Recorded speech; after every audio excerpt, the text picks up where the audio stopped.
Assalamualaikum warahmatullahi wabarakatuh. Selamat datang di channel pembelajaran Millennial Citizenship.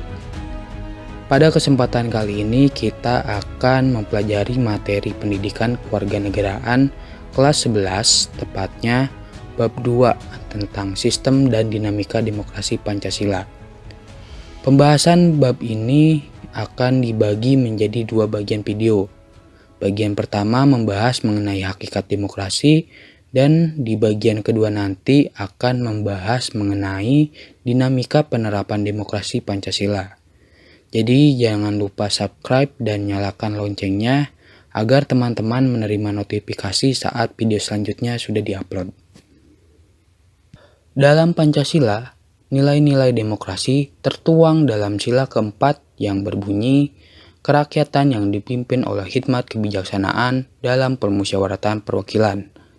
Sila tersebut mengamanatkan kepada setiap masyarakat Indonesia untuk menerapkan musyawarah ketika membahas atau menyelesaikan suatu persoalan, di mana setiap orang diberikan kebebasan untuk berpendapat guna mencapai suatu permufakatan. Hal tersebut merupakan perwujudan dari nilai demokrasi itu sendiri. Kata demokrasi berasal dari bahasa Yunani, yaitu demos yang berarti rakyat dan kratos yang berarti pemerintahan. Kata tersebut kemudian diserap menjadi kosakata bahasa Inggris, yaitu demokrasi, dan diartikan sebagai pemerintahan dari rakyat. Istilah demokrasi memiliki makna bahwa dalam sebuah negara demokrasi, kekuasaan tertinggi berada di tangan rakyat. Negara demokrasi dijalankan langsung oleh rakyat atau wakil-wakil yang mereka pilih di bawah sistem pemilihan yang bebas. Presiden Amerika Serikat ke-16, yakni Abraham Lincoln, memandang demokrasi sebagai suatu sistem pemerintahan dari rakyat, oleh rakyat, dan untuk rakyat. Artinya, rakyat mempunyai kebebasan melakukan aktivitas politik tanpa tekanan dari manapun, karena pada hakikatnya, yang berkuasa adalah rakyat untuk kepentingan rakyat bersama. Merujuk pada teori siklus Polybius, sistem demokrasi merupakan akibat dari melencengnya sistem pemerintahan sebelumnya, yakni monarki dan aristokrasi. Pada umumnya, pemerintahan suatu negara akan diawali dengan bentuk kerajaan atau monarki, di mana raja memerintah demi kesejahteraan rakyatnya.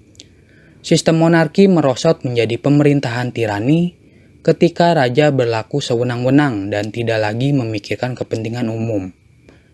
Dalam situasi tersebut akan muncul sekelompok bangsawan yang akan merebut dan menjalankan pemerintahan demi kesejahteraan rakyat. Sistem pemerintahan yang dijalankan oleh sekelompok bangsawan disebut juga aristokrasi, yang kemudian merosot menjadi oligarki ketika kekuasaan disalahgunakan untuk kepentingan kelompoknya sendiri. Rakyat kemudian akan memberontak kaum bangsawan dan menjalankan sistem demokrasi atau pemerintahan dari rakyat, oleh rakyat, dan untuk rakyat. Namun, sistem demokrasi akan gagal saat masing-masing rakyat hanya mementingkan dirinya sendiri, sehingga sistem pemerintahan bergeser menjadi oktorasi. Ketika sampai pada sistem oktorasi, Polybius meramalkan akan ada seseorang yang mengembalikan kehidupan negara menjadi damai dan mengendalikan kekuasaan menjadi pemerintahan monarki kembali. Sistem demokrasi telah dianut oleh sebagian besar negara di dunia. Namun, dalam pelaksanaannya terdapat berbagai macam bentuk sistem demokrasi yang dapat diklasifikasikan berdasarkan titik berat perhatian, ideologi, dan penyaluran kehendak rakyat. Dilihat dari titik berat yang menjadi perhatiannya, demokrasi dibedakan ke dalam 3 bentuk. 1.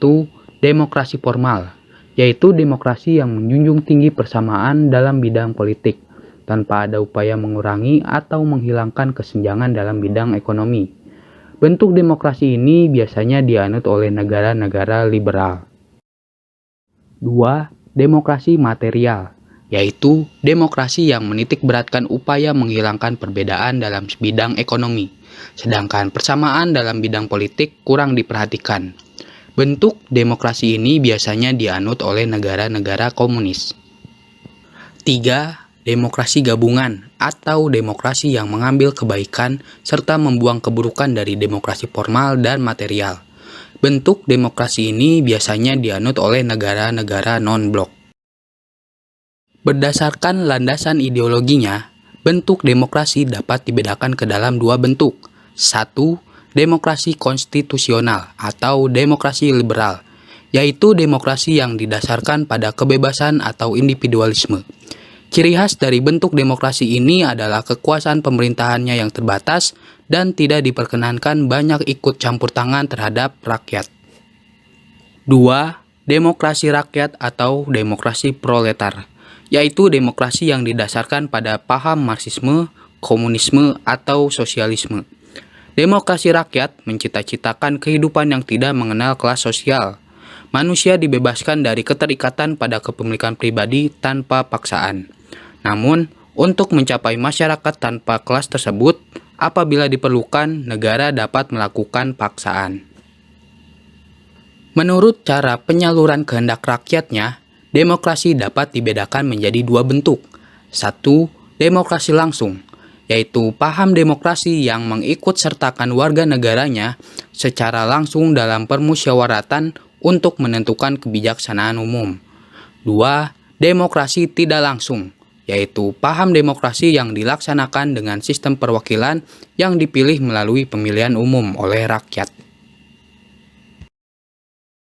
Demokrasi sebagai sistem politik yang saat ini dianut oleh sebagian besar negara di dunia tentunya memiliki prinsip yang berbeda dengan sistem politik lainnya. Henry B. Mayo, seorang ilmuwan politik asal Kanada, mengungkapkan prinsip-prinsip dari demokrasi, antara lain 1. Menyelesaikan perselisihan dengan damai dan secara melembaga. 2. Menjamin terselenggaranya perubahan secara damai dalam suatu masyarakat. 3. Menyelenggarakan pergantian pimpinan secara teratur. 4. Membatasi pemakaian kekerasan sampai minimum. 5. Mengakui serta menganggap wajar adanya keanekaragaman. 6. Menjamin tegaknya keadilan. Kemudian, Alamudi berpendapat bahwa suatu pemerintahan dapat disebut berbudaya demokrasi apabila memiliki dan menegakkan prinsip yang disebut Shokoguru demokrasi. Prinsip-prinsip tersebut diantaranya 1. Kedaulatan rakyat. 2. Pemerintahan berdasarkan persetujuan dari yang diperintah. 3. Kekuasaan mayoritas. 4. Hak-hak minoritas. 5. Menjamin hak asasi manusia. 6. Pemilihan yang bebas dan jujur. 7. Persamaan di depan hukum. 8. Proses hukum yang wajar. 9. Pembatasan pemerintahan secara konstitusional. 10. Pluralisme sosial, ekonomi, dan politik. 11. Nilai-nilai toleransi, pragmatisme, kerjasama, dan mufakat.